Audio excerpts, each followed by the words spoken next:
Welcome to my channel. मेरा नाम है मृदुला और आज का हमारा टॉपिक है डायबिटीज़ मेलिटस। तो चलिए वीडियो स्टार्ट करते हैं। डायबिटीज़ ये जो वर्ड है ये आया है आपको ग्रीक वर्ड सिफॉन से। और ये सिफॉन जो वर्ड है ये कहता है कि बहुत ज़्यादा यूरिन जो है वो बॉडी के अंदर बन रही है।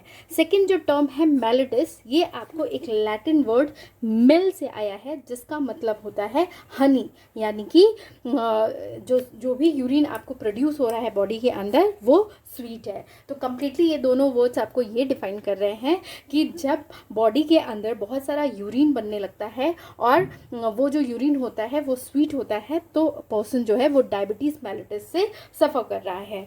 अगर WHO के अकॉर्डिंग हम डायबिटीज़ मेलिटस को डिफाइन करें तो ये आपका एक हेट्रोजिनस यानी different types of metabolic disorder है जिसमें एक कॉमन फीचर होता है। वो क्या होता है? हाइपरग्लाइसीमिया। हाइपरग्लाइसीमिया जो कि आपका क्रोनिक स्टेज पे होता है, यानी कि उसकी सिवियरिटी बढ़ चुकी होती है और इसमें जो ब्लड होता है उसमें आपको एक्सेस ऑफ ग्लूकोज प्रेजेंट होता है। और ये आपको क्यों होता है? तो जब कार्बोहाइड्रेट, फैट और प्रोटीन मेटाबॉलिज्म जो है बॉडी के अंदर वो डिस्टर्ब हो चुकी होती है इस वजह से। एपिडेमियोलॉजी की बात करें तो अप्रॉक्सीमेटली 1% जो पॉपुलेशन है वो आपको डायबिटीज़ मेलिटस से सफ़र कर रही है और डेवलप्ड कंट्रीज़ में इसका जो इंसिडेंस है वो आपको धीरे धीरे बढ़ रहा है और about 10% per year incidence rate देखने को मिल रहा है। और ख़ास करके टाइप 2 डायबिटीज़ मेलिटस के, जो कि आपको ओबेसिटी या फिर जो एक्टिविटी पर्सन की होती है उसमें रिडक्शन हो चुका हो, यानी रिड्यूस एक्टिविटी परफॉर्म कर रहा हो कोई पर्सन,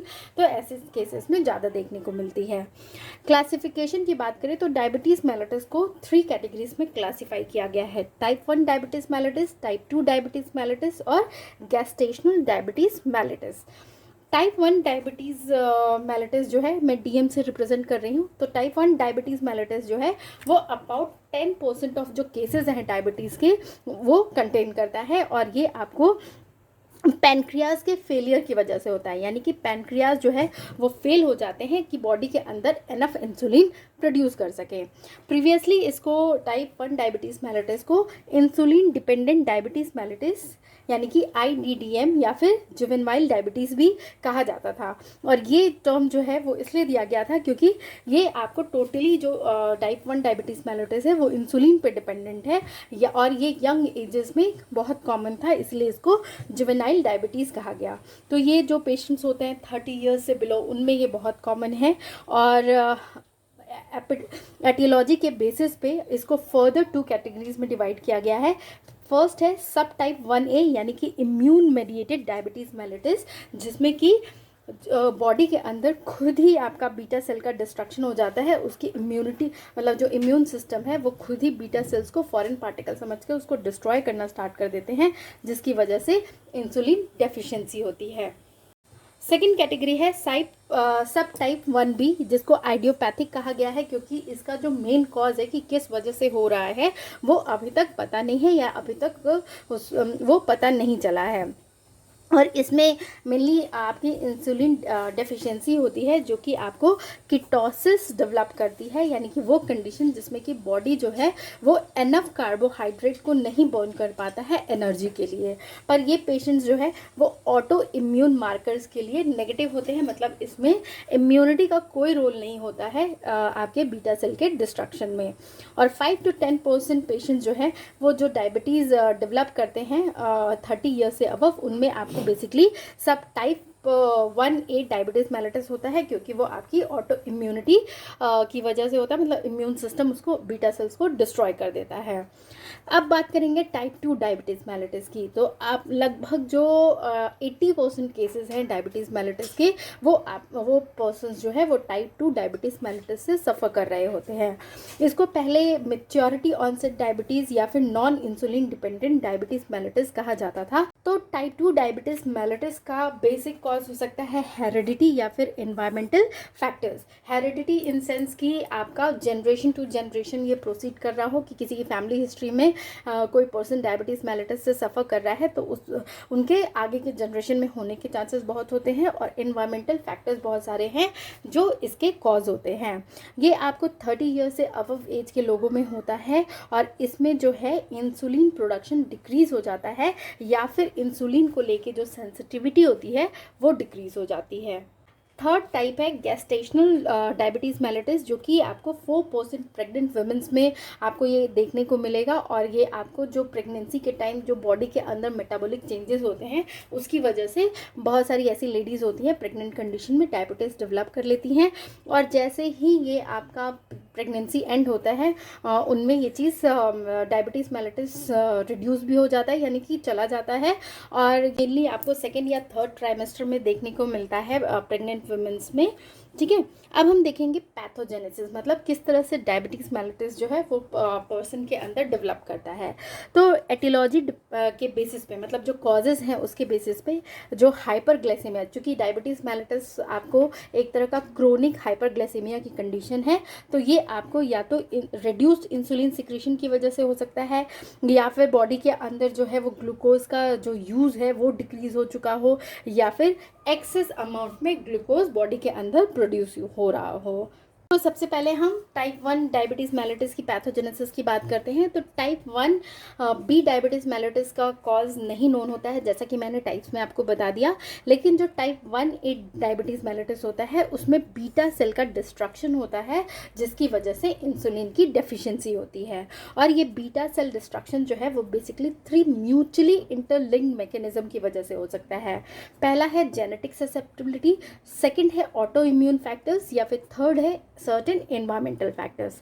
तो सबसे पहले जेनेटिक देखते हैं। तो जेनेटिक में क्या है कि आपको वन पर्सन से, जिस पर्सन को डायबिटीज़ मेलिटस है उससे आपको उनके बच्चों में जो है वो मल्टीपल जीन्स जो है वो इनहर्ट होते हैं, जो कि आपको डायबिटीज़ मेलिटस डेवलप होने के चांसेस को चाइल्ड में इंक्रीज़ करते हैं। जैसे कि जो ससेप्टिबिलिटी जीन जो कि HLA रीजन में होता है क्रोमोसोम 6 पे, जो कि MHC क्लास 2 रीजन है, वो आपको हाफ ऑफ द केसेस के लिए रिस्पॉन्सिबल होता है, मतलब इनहर्ट होता है पर्सन टू हिज और हर चाइल्ड।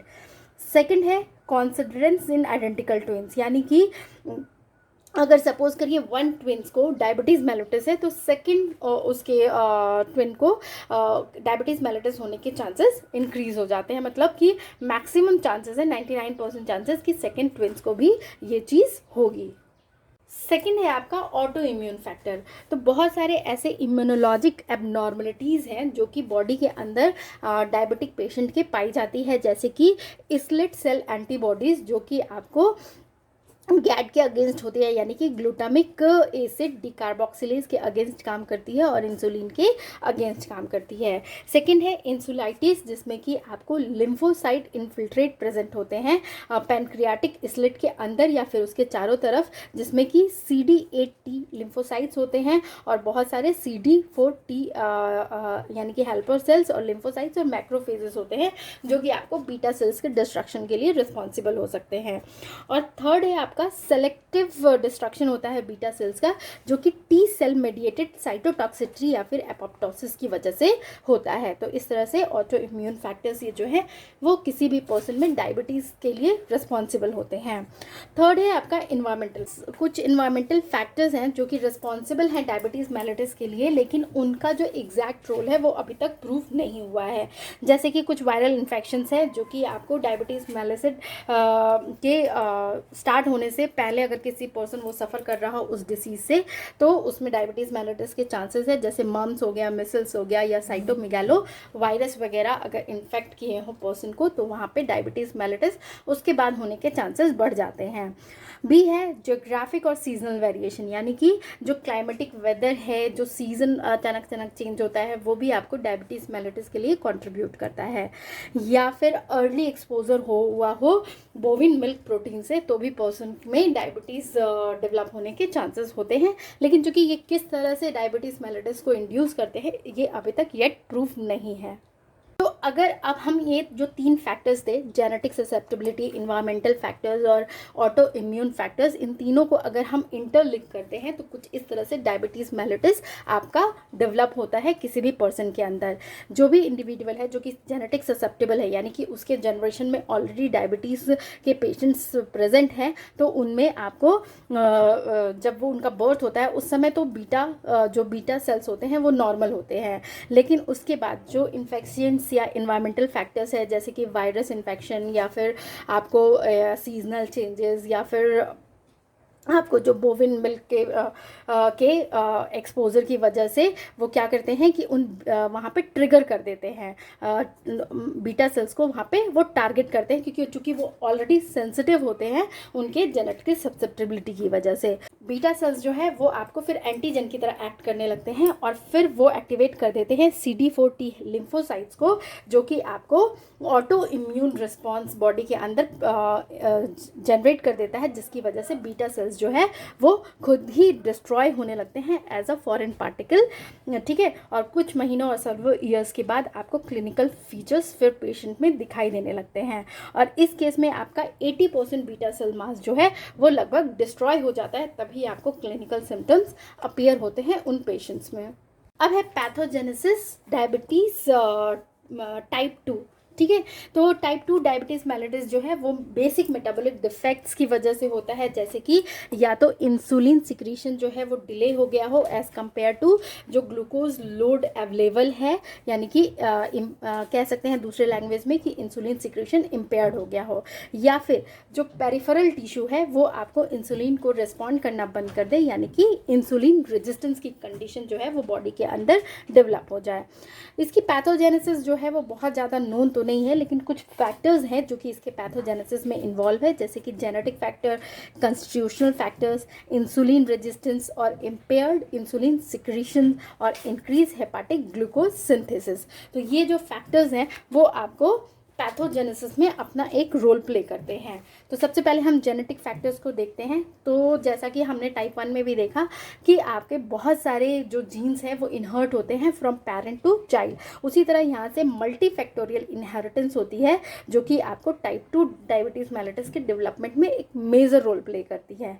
और यहाँ पे अप्रॉक्सीमेटली 80% चांसेस होते हैं डायबिटीज़ डेवलप करने के आइडेंटिकल ट्विंस में, अगर एक भी ट्विंस को डायबिटीज़ मेलिटस से वो सफ़र कर रहा है। तो एक पर्सन है जिसके वन पेरेंट को टाइप 2 डायबिटीज़ मेलिटस है, तो उसमें डायबिटीज़ डेवलप होने के रिस्क जो है वो इंक्रीज़ हो जाती है, लेकिन अगर दोनों पेरेंट्स को है तो ये जो है 40% मोर हो जाती है, मतलब पर्सन को सफ़र करेगा ही करेगा अगर दोनों पेरेंट्स को डायबिटीज़ है तो। सेकेंड है कॉन्स्टिट्यूशनल फैक्टर्स, जिसमें आते हैं आपके ओबेसिटी, यानी कि पर्सन का वेट बहुत ज़्यादा हो, हाइपरटेंशन की प्रॉब्लम हो, मतलब BP राइज कर रहा हो, या फिर वो पर्सन जो है वो लेस फिजिकल एक्टिविटी करता हो, तो ये आपको डायबिटीज़ डेवलप होने में काफ़ी कंट्रीब्यूट करते हैं। थर्ड है इंसुलिन रेजिस्टेंस, ये जो है सबसे प्रोमिनेंट मेटाबॉलिक फैक्टर है जो कि टाइप 2 डायबिटीज़ मेलिटस के लिए रिस्पॉन्सिबल होता है।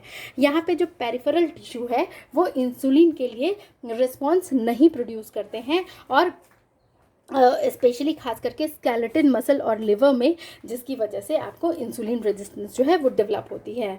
ओबेसिटी आपका स्ट्रांगली रिलेटेड है इससे, इंसुलिन रेजिस्टेंस से।